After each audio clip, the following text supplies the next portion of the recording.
সারা দেশ স্তম্ভিত, কারণ শুরু হয়েছে এক অভূতপূর্ব অত্যাচার এবং নৈরাজ্য।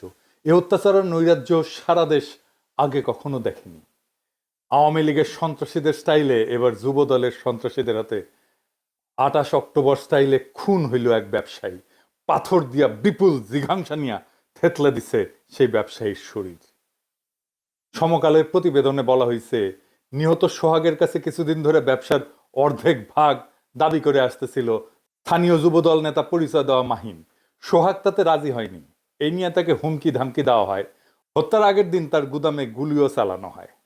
সারা দেশে লুটতরাজ চাঁদাবাজিতে কোন কোন দলের লোকেরা যুক্ত আমরা জানি। এই পাথর দিয়ে শরীর থেতলে দেওয়া কোনো নতুন বিষয় না। আমি অনেক আগে থেকেই লক্ষ্য করতেছি, আমি সতর্ক করতেছি বিএনপিকে। দেখেন, আমাদের দেশে ফিরলে বাইচা থাকতে দিবে না বিএনপির কর্মীরা বলে। বিএনপি